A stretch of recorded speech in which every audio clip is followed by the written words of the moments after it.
The cornfield was breathing. Not the wind, not the night air, but something alive, something huge, pulling the darkness in and out like lungs beneath the ground. Lucas stood at the edge of the clearing, staring at the old wooden hatch half buried in the soil. The same hatch he'd seen hundreds of times in his nightmares. The same hatch that had whispered his name since he was 6 years old. Behind him, Mary sobbed, grabbing his arm. "Lucas, please, don't go down there." But the breathing grew louder, heavier, almost excited, as if the thing underneath recognized him, as if it had been waiting. Caleb shouted from the corn, "Lucas, we need to move. It's coming." Then the corn behind them exploded open. A massive shadow pushing through the stalks, dragging itself forward with wet, heavy steps, each one sinking into the earth like a shovel hitting mud. Jenna screamed, "It's awake! Run!" Lucas didn't run. He stepped toward the hatch, because he finally understood. This wasn't just a monster. It wasn't just a story. It was something ancient, buried, hungry, and it wanted him. He opened the hatch, and the cold air that rushed out smelled like rot and childhood, as if his memories had been decaying down there for years. Lucas whispered, "If this ends tonight, it ends with me." Behind him, the shadow surged forward, the ground shaking, the corn bending, the breathing turning into a roar that rattled the sky itself. And Lucas climbed down into the darkness, where the thing had been waiting since the day it spared his life. If you ever pass through Cedarfield, a quiet little town tucked between the birch woods and the old railway line, you might think it's nothing more than a peaceful slice of America frozen somewhere in the late 90s. Kids playing baseball at dusk, families grilling in their backyards, neighbors waving from their porches with iced tea in hand. But Cedarfield has stories. Stories the locals whisper only when night falls. Stories about the woods. The ones the tourists never walk too far into. The ones the older folks warn their kids about with a nervous smile and a quick change of subject. And tonight, you're going to hear one of those stories. This is the story of Emily Carter and the wooden doll that should have stayed buried. Back in the summer of 1996, Jake Sanderson and the neighborhood kids spent nearly every afternoon out on the open grassy field next to the birch forest. That place was practically the heart of Cedarfield. It was where the town held 4th of July picnics, where teenagers played baseball, and where little kids invented games that made no sense to adults. On that particular afternoon, the kids were playing a wild mix of hide and seek and pretend cooking, digging small holes in the dirt to build their kitchen. The air smelled like dry grass and sun-warmed soil. Dragonflies buzzed over the field. The kind of day that feels harmless, too harmless. Jake, the loudest and most chaotic of the group, was yelling about some imaginary treasure when suddenly, "Hey guys, come here. I found something." It was Molly's voice. High, startled, enough to make everyone whip their heads around. The children rushed over, dust rising around their feet. Molly was kneeling in the dirt, her hands trembling slightly as she lifted an object from a shallow hole she'd just dug. A wooden doll. Not a toy from their generation. Not a toy you'd buy at Walmart or a garage sale. Its joints were carved so precisely that its wooden arms and legs could rotate smoothly. Its dress, painted in deep, faded red, looked like something out of the late 1800s. Old-fashioned, antique, beautiful in a way that didn't belong to the present. The boys lost interest almost immediately. "It's just a dumb doll," Jake muttered before running off with his baseball glove. But the girls, especially Emily, couldn't look away.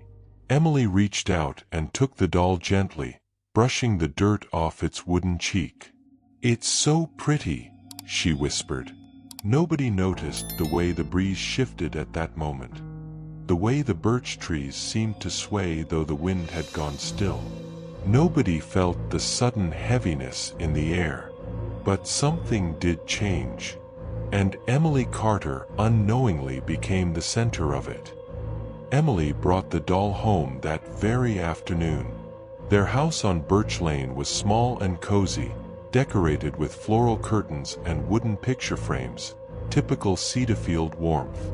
Mrs. Carter, her mother, was folding laundry when Emily burst through the door.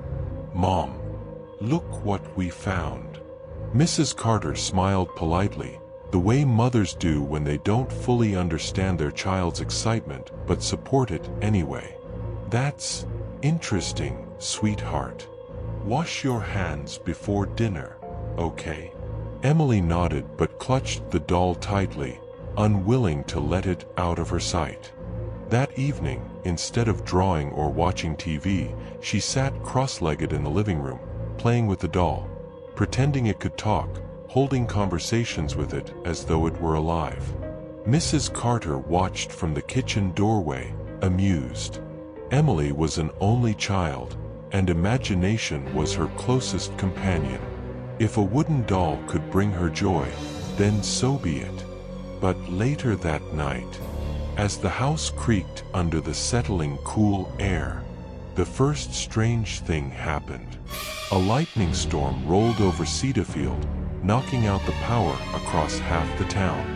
Emily and her mother sat near the window with an old oil lamp, its dim flame throwing long shadows across the living room walls. The rain hammered the roof. Thunder cracked in the distance. And then Emily froze. "Mom," she whispered. Someone's foot just reached inside. Mrs. Carter's heart jumped.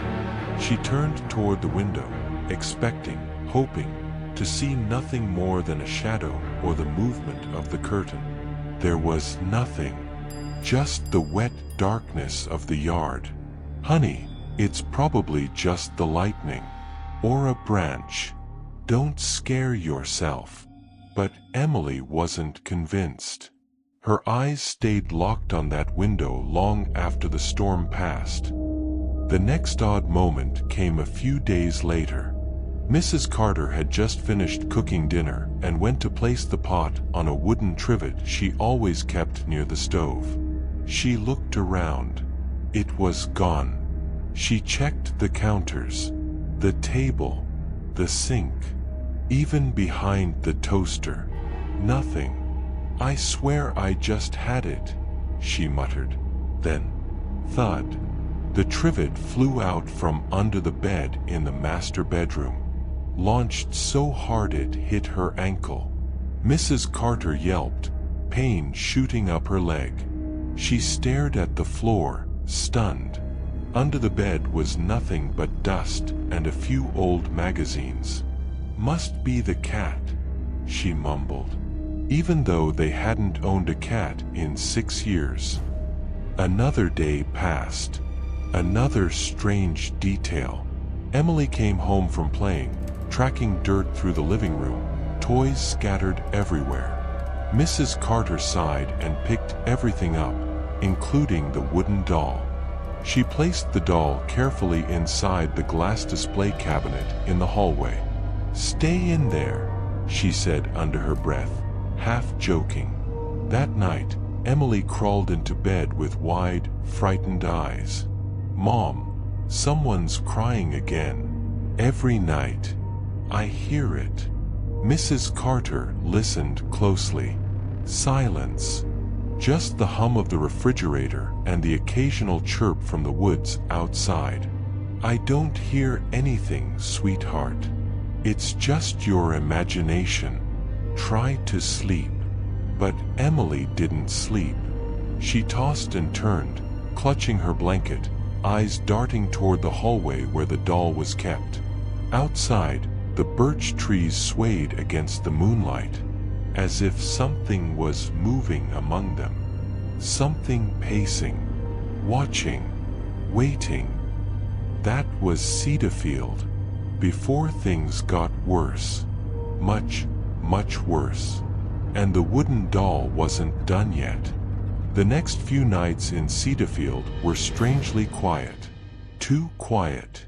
The air felt heavier, like the town was holding its breath.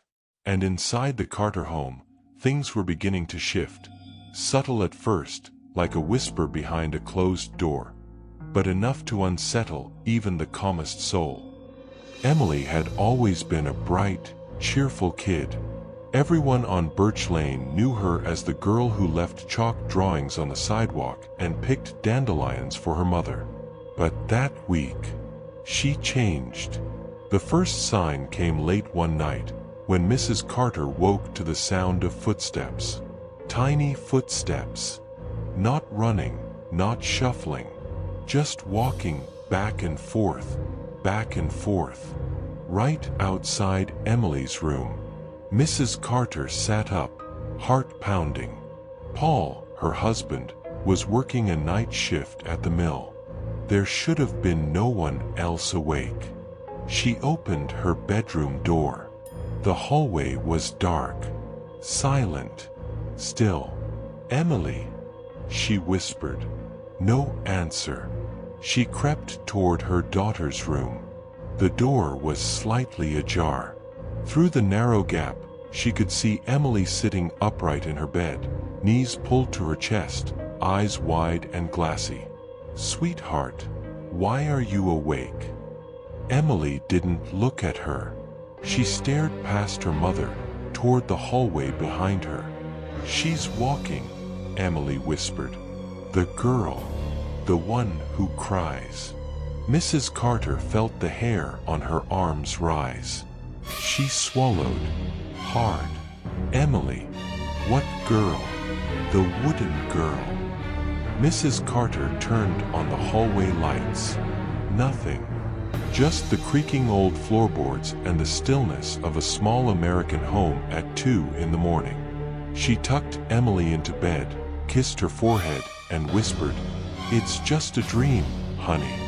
Just a dream." But as she backed out of the room, she had the oddest sensation, as though someone small and cold had brushed past her shoulder. She shivered, and for the first time, doubted her own words. By Friday, the crying started, faint at first, just a soft, distant sound curling through the dark like a breeze. Emily heard it every night. Mrs. Carter heard nothing, and that frightened her even more, because the fear in her daughter's eyes was real, too real to be imagination. "Mom," Emily whispered one night, clutching her blanket, "she cries under the floor, and sometimes inside the walls." Mrs. Carter sat on the edge of the bed, forcing a smile even though her chest felt tight. "Sweetheart, stop. There's no girl. There's no crying." But Emily shook her head. "She wants something. She's scared, or mad. I can't tell." Mrs. Carter pulled her into a hug, breathing in the scent of Emily's shampoo, strawberries, and coconut. A comfort she desperately needed. She stayed with her daughter until she fell asleep. Yet even after Emily drifted off, Mrs. Carter lingered. Something about the room felt wrong. The shadows too deep, the quiet too thick. Her eyes drifted to the glass display cabinet in the hallway. Inside it, the wooden doll sat with its head slightly tilted, as though listening.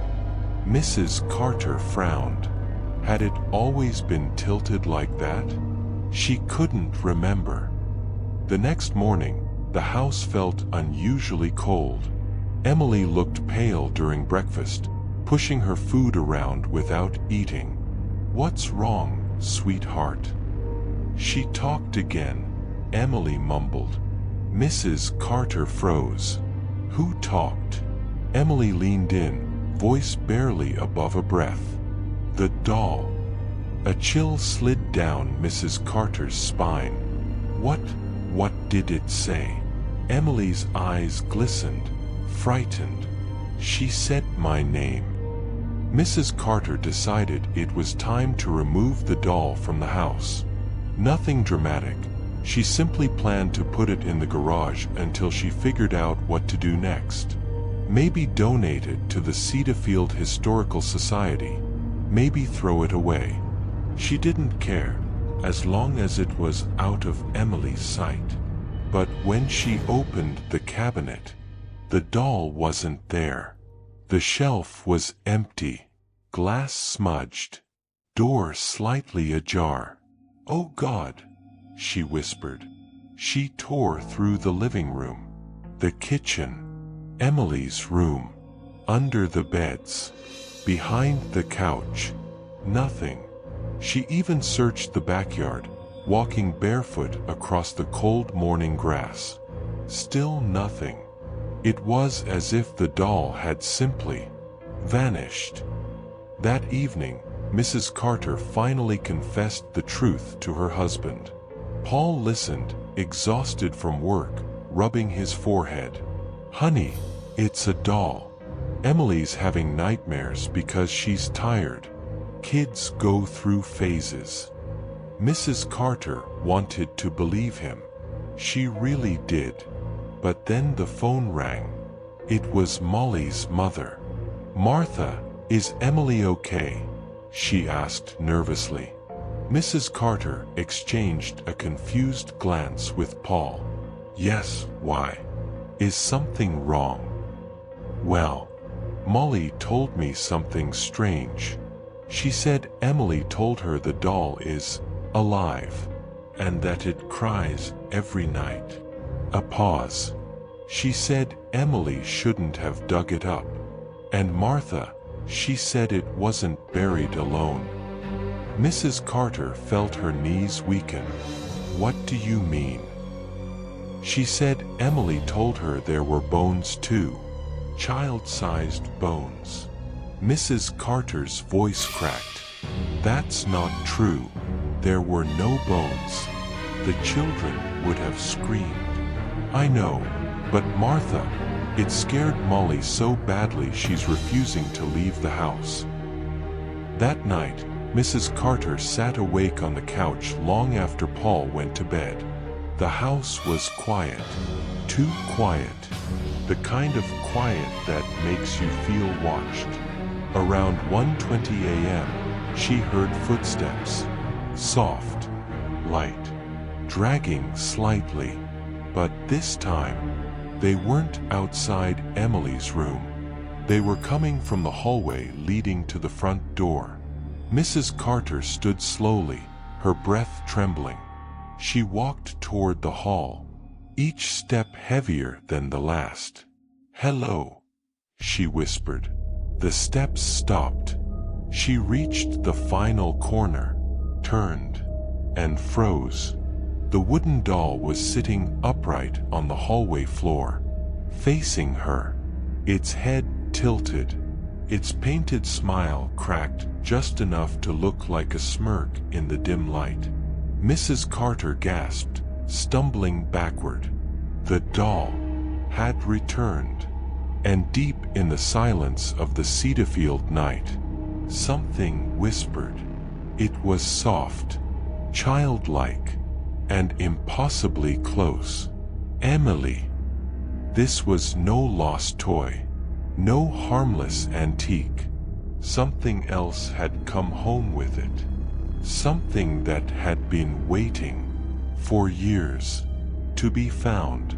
Cedarfield loved its storms. The town was used to thunder rolling over the birch woods like an old drum, used to lightning cracking open the sky in sharp white flashes. Storms were normal, predictable, almost comforting. But the storm that rolled in that Saturday afternoon was different. It came in fast, swallowing the horizon in a matte wall of gray. Wind tore through Birch Lane like something angry. The air tasted metallic, like the seconds before a power line snaps. Inside the Carter home, the lights flickered. Emily sat curled on the couch, hugging her knees. "Mom," she whispered, "she's awake when the storms come." Mrs. Carter felt something cold settle in her chest. "Who, sweetheart?" Emily didn't blink, didn't breathe. "The girl." Paul had left for another night shift at the mill. He kissed them both on the forehead, grabbed his thermos, and stepped out into the darkening storm. Mrs. Carter watched him drive away, and for the first time, she wished he hadn't. Within minutes, the rain came. Hard. Violent. A roaring sheet against the windows. Wind rattled the gutters, making the whole house groan. Mrs. Carter stood at the window, heart beating in a rhythm that didn't feel like her own. She tried to steady herself, tried to tell her brain that this was just a storm, that the world was still normal. But then she heard it. A knock. A soft, deliberate knock on the porch. She froze. No one would be out there in this weather. No one sane. And certainly no child. "Emily," she whispered, "stay here." Emily didn't answer. She only stared toward the front door with a kind of hollow dread. Mrs. Carter picked up a flashlight and stepped cautiously down the hallway. The knocking came again. 3 slow knocks. She opened the door. Rain poured sideways in violent sheets. The wind almost pushed her back. She lifted the flashlight, its beam cutting through the storm. Nothing. No one. The porch was empty. No, not empty. Lying in the center of the wooden porch boards, soaked by the rain, was the wooden doll. Mrs. Carter's breath caught. "How?" she whispered. Suddenly, lightning split the sky, followed instantly by thunder so loud the windows shuddered. The doll didn't move, but something about it felt wrong. Its painted red dress seemed darker in the rain, the wood swollen and cracked. One arm was twisted at an unnatural angle. Mrs. Carter's throat tightened. She reached down with shaking fingers, grabbed the doll, and slammed the door shut.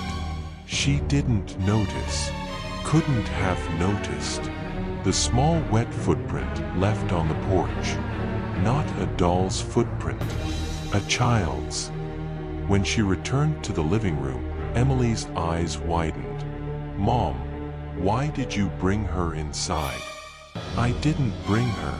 She was on the porch." Emily shook her head violently. "No, Mom. She was inside before you left. She was sitting in the hallway." Mrs. Carter felt the floor tilt beneath her. "What? Honey, that's not." "Yes," Emily cried. "I heard her. She was whispering. She said she doesn't like storms. She said she wants her things back." Mrs. Carter's stomach twisted. "What things?" Emily trembled. "Her bones." Thunder rattled the house again. Mrs. Carter took the doll to the kitchen, intent on locking it in a drawer. But as she set it on the counter, something happened. A sound. A tiny sound. Crick. The doll's head rotated slightly on its own. Mrs. Carter screamed, stumbling backward. But when she blinked, the doll was still, limp, lifeless. She grabbed it, shaking, and shoved it into a drawer, slamming it shut so hard the silverware rattled. She leaned against the counter, gasping for breath.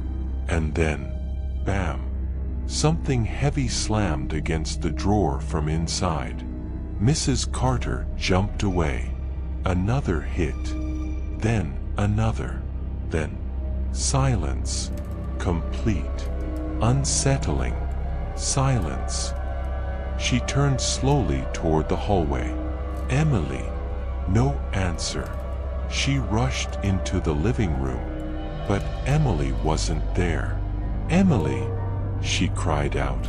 She ran down the hall, heart hammering. Doors flew open. She checked the bathroom, the coat closet. Mom! Mrs. Carter froze. Emily was standing at the end of the hallway, facing the front door. Her voice was small, trembling. She's crying again. Mrs. Carter stepped beside her daughter, listening. At first, she heard only the storm. But then, a sound rose beneath it. A thin, high-pitched sobbing, coming from somewhere inside the house. Low, miserable, childlike. Mrs. Carter's skin crawled. The crying wasn't coming from a room. It was coming from the walls. Emily pressed her ear to the wallpaper, tears spilling down her cheeks. "She's stuck," she whispered. "She wants out. She wants me to help her." Mrs. Carter grabbed her shoulders. "No, Emily, stop." But Emily jerked away. She said she was buried somewhere near the birch trees. She said someone hurt her. She said she doesn't want to be alone. Mrs. Carter felt faint. "Emily, honey, listen to me." Before she could finish, a violent crash shook the house. Both of them screamed. It came from the kitchen.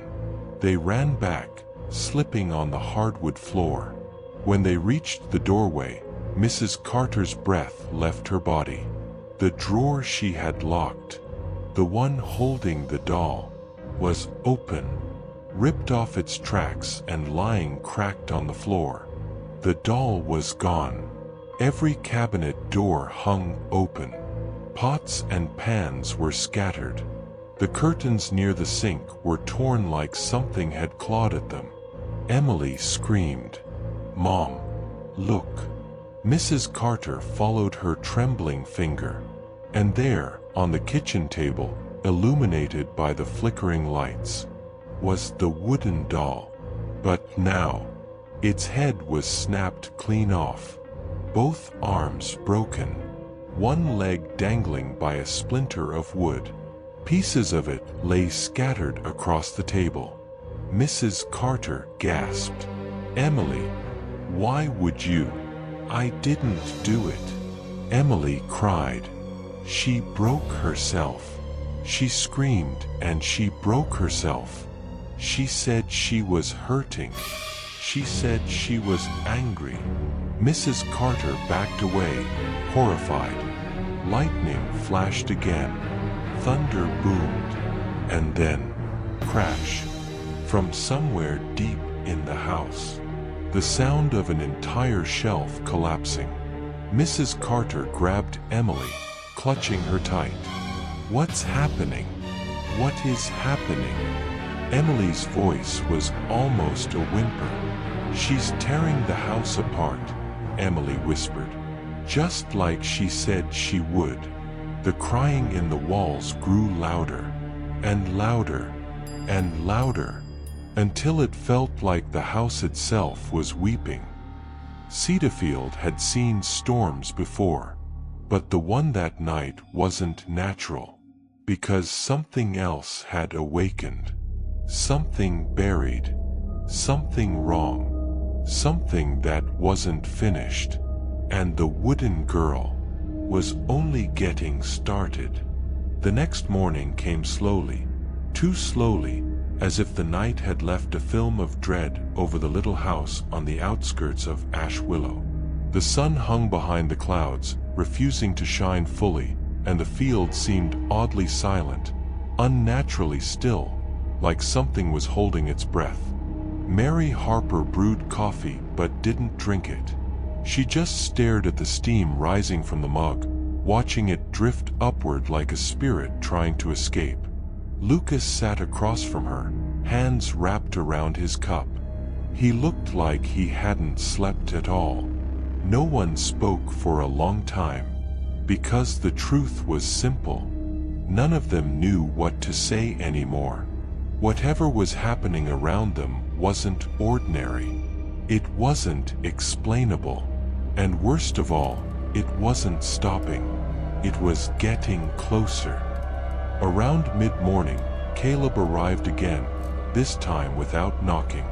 He stepped inside like a man walking into the lair of a beast he'd already accepted might swallow him whole.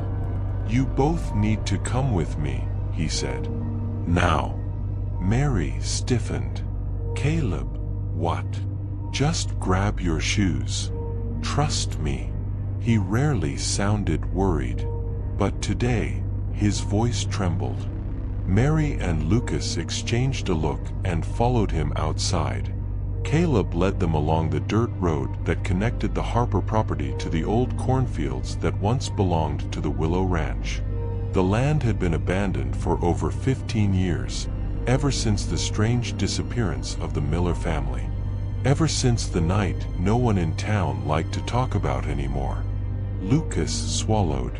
"Caleb, why are we going here?"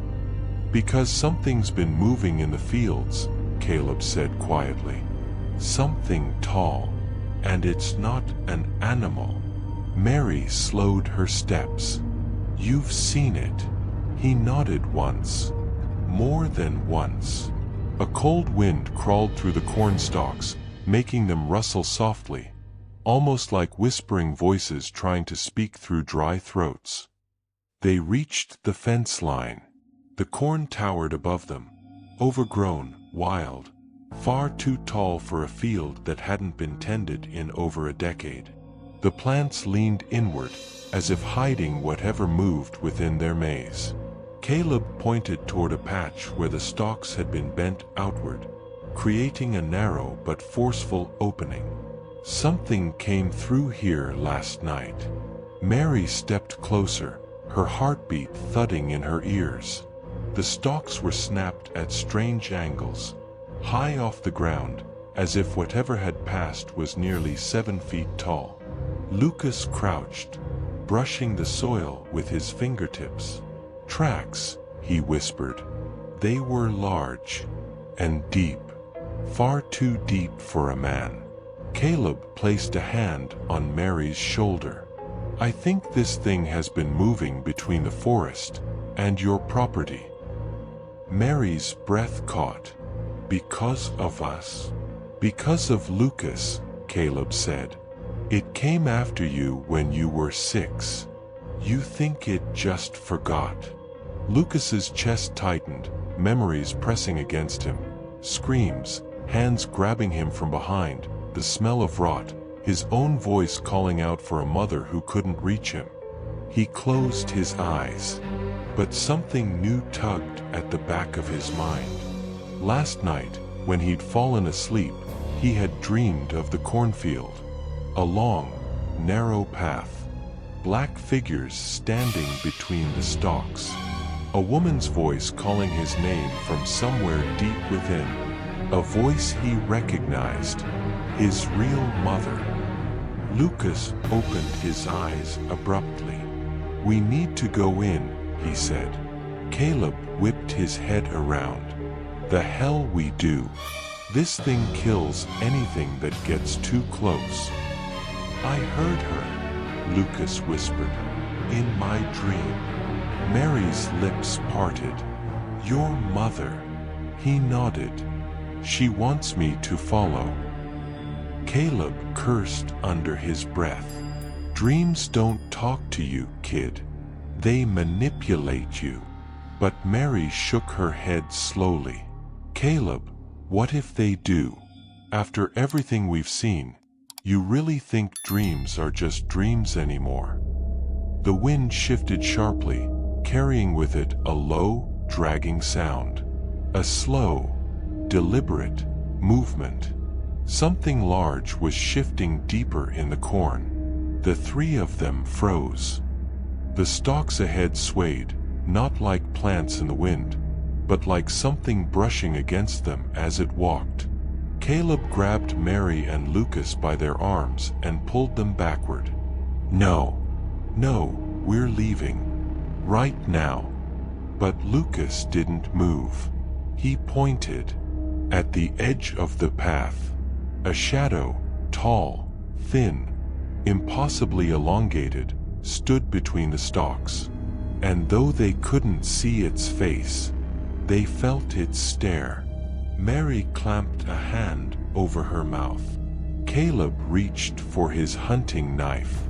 The figure tilted its head slowly to the left, then to the right, as if studying them.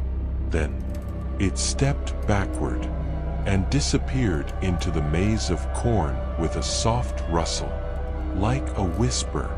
Come find me. Lucas took a step forward. Mary yanked him back. No, I have to, he whispered. It's calling me. It's been calling me since I was a child. Caleb stood between them and the opening, jaw clenched. Nobody's going in. Not one damn person. But the wind shifted again. This time it carried a sound so faint, so fragile, it froze every bone in Mary's body. A woman's voice. Soft. Echoing. Lucas. He staggered forward, eyes wide. That's her. Mary shook her head furiously. Lucas, that's not your mother. That's the thing pretending to be her. Caleb tightened his grip on his knife. It mimics voices. It mimicked your mother 12 years ago when it tried to get you to step off the well. I heard it myself. Lucas trembled. He remembered that day. He remembered the voice. But this one sounded different. Gentler. Sadder. Almost broken. Lucas, baby, come here. He shook his head violently, trying to resist, but everything inside him pulled toward that voice, like a hook buried in his chest. Suddenly, the corn rustled violently. A shape pushed against the stalks, large, quick, coming straight toward them. Caleb raised his knife. Mary screamed. Lucas stumbled backward. The shape burst through. A deer. Just a deer. It sprinted past them in blind terror, leaping the fence and vanishing into the trees. Caleb swore. This place is wrong. We're leaving. All of us. Lucas's hands shook. But she's in there. No, Caleb snapped. Your memory is in there. That thing knows how to use it. Mary grabbed her son tightly. Lucas, please. Don't let it pull you in again. Not like last time. I almost lost you once. Lucas lowered his head. The voice in the field faded. The corn settled. The wind died. For a moment, the world was silent. Then, from somewhere deep in the maze, a scream tore through the stillness. A woman's scream. Raw, terrified, desperate. Mary's blood turned to ice. Lucas's eyes widened in horror. Caleb's face drained of color. Because this time, it wasn't a mimic. It wasn't a trick. They all knew the sound of that voice. It was real. It was someone alive. Someone suffering. Someone calling for help. And the scream came again. Please, somebody help me. Caleb whispered. That was Jenna Miller. Mary's breath stopped. But Jenna died 15 years ago. Lucas looked at the cornfield, fear carving through him like a blade. No, he whispered. She didn't. He turned toward the rusted opening in the corn. She's still inside. Night came fast, too fast, as if the sun refused to linger anywhere near the old Miller cornfield, as if even daylight wanted nothing to do with whatever lived there. The air had the heavy metallic taste of a storm, but there were no clouds, no wind, no movement except the trembling of the tall stalks, as though something inside them was breathing, waiting, listening. Mary, Caleb, and Lucas stood at the edge of the opening, the rusted fence behind them, the black mouth of the corn maze ahead. Somewhere inside, Jenna Miller, missing for 15 years, was screaming, or something wearing her voice was. Caleb tightened his grip on his flashlight and knife. His throat bobbed as he forced out the words. We go in slow. Nobody runs off alone. Nobody answers any voices, no matter what they sound like. Lucas swallowed hard. Even if it's her calling my name. Caleb faced him squarely. Especially then. The wind groaned through the dried stalks like ancient bones grinding together. Mary moved closer to Lucas, cupping his face briefly. Stay by my side. Promise me. He hesitated, then nodded. They stepped into the corn. Immediately, the world changed. The stalks closed behind them, swallowing all traces of the road and fence. The moonlight dimmed, smothered by the towering plants. A low, unnatural humidity settled over them, thick and suffocating, air that didn't feel like it belonged outdoors. It felt like something breathed it before they did. Caleb led the way, slicing through vines and clusters of overgrown leaves. These plants shouldn't be growing like this. Not without someone tending them. Mary shivered. Maybe someone is. Lucas stopped walking, because he felt it. The earth beneath his feet, pulsing, softly at first, then stronger, almost like a heartbeat. Mom, he whispered. The ground. Before Mary could answer, a sharp snapping sound cracked through the silence. Then another. Then another. The corn around them trembled, swaying though there was no wind. Caleb flashed his light toward the sound. Between two rows of stalks stood a figure. Small, thin, barefoot, clothes torn, hair tangled like roots. Jenna Miller. Mary gasped. Oh my God. Jenna stared at them, eyes wide, hollow, terrified.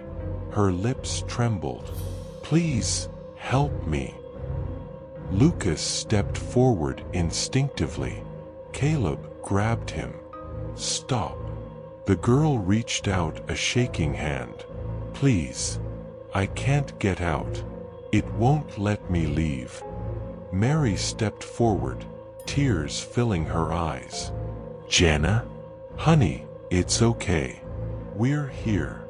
Jenna's gaze darted behind them, toward the deeper paths of the maze.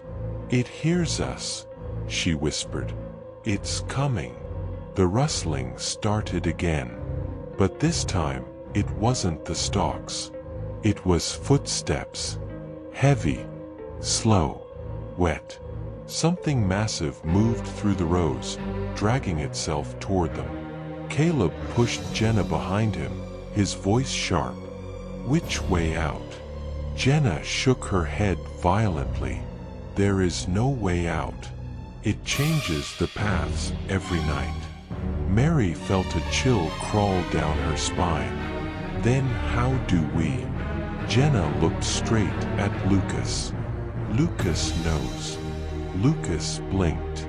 I don't. You came here before. she whispered. When we were kids. It let you go. It marked you. Mary grabbed Lucas, fear exploding inside her. No, you're not taking my son in there. But Lucas felt something stirring inside him. Something old, something buried. Memories he'd never fully understood. The well, the shadow, the voice calling his name. All of it was connected to this place. He took a shaky breath. I think I know where it wants us to go. Caleb cursed. This is insane. The footsteps were closer now. Much closer. A deep, rattling exhale drifted between the stalks, as if a giant creature was sniffing the air. Lucas turned, pointing down a narrow passage. This way. They ran. Jenna stumbled, and Mary grabbed her, dragging her along. Caleb stayed behind them, moving backward, flashlight shaking as he kept the beam aimed at the shape lurking behind the stalks. They could hear it breathing. Wet. Labored. Hungry. After several minutes of sprinting, the corn suddenly parted into a clearing, a wide circle of trampled earth. In the center sat an old wooden hatch door, half buried in the soil, exactly like a cellar door. Lucas felt his stomach twist. Mom, I've seen this before. Mary stared. When? In my dreams. Jenna nodded weakly. That's where it sleeps. Caleb grabbed the handle. If this is where it sleeps, why the hell are we opening it? Because, Jenna whispered, its body sleeps, not its mind. Lucas stepped forward slowly. It wants me to go down. Mary grabbed him with both hands. Absolutely not. Lucas looked into her eyes. Really looked. Mom, this thing has been connected to me since I was 6. If we don't end this now, it's not going to stop. It's not going to leave. It's going to follow us for the rest of our lives. Mary shook her head, tears spilling over. Lucas, it will kill you. Maybe, he said softly, but it will kill all of us if I don't try. The breathing sound grew louder, so loud the ground trembled. Caleb swore under his breath. We're out of time. Open the damn hatch. He yanked it upward. The hinges screeched. Cold, stagnant air rushed out from the dark hole below. Inside, a wooden ladder descended into pitch black. Lucas stepped to the edge. Mary clung to him desperately. Please, please don't go. He touched her cheek. Mom, you saved me 12 years ago. Now I have to save you. She shook with sobs. Lucas turned and began climbing down. The ladder creaked. The darkness swallowed him. The air thickened as he descended, humid, warm, like breath on the skin. At the bottom, he stepped onto soft earth. A faint glow flickered ahead, pale, greenish, pulsing like a dying heartbeat. Lucas moved toward it. The chamber opened into a wide underground cavern lined with roots, bones tangled within them like trapped insects. At the center lay a massive mound of living flesh, gray, slimy, shifting slowly as if dreaming. The creature. The thing that had haunted him since childhood. A single, milky eye opened on its surface. It fixed on him. Lucas whispered, "Why me?" The creature didn't speak with a voice. It spoke in his mind. "You are mine. You have always been mine." Lucas staggered, clutching his head. "No, you don't own me. You tried to take me, but I got away." The creature pulsed, the room trembling with its anger. "You did not get away. I let you go, so you would return to me, grown, ripened, ready." Lucas's blood ran cold. It hadn't failed to take him. It had spared him. For later. "No," he whispered. "I won't let you hurt my family." The creature expanded, rising like a wave of living mud. "You cannot stop me, child." Lucas looked down. The ground writhed beneath his feet. Roots, vines, tendrils, all connected to the creature. If he couldn't kill it, he could kill what fed it. He grabbed the old lighter in his pocket, Mary's father's old copper lighter, the only thing he'd brought with him. He flicked it. A flame bloomed. The creature recoiled violently. Lucas whispered, "For my mom, for Jenna, for all of us." He dropped the flame onto the tangled roots. They ignited instantly. A shrieking roar exploded inside his skull, so loud he fell to his knees. The chamber lit like wildfire. The roots writhed and blackened.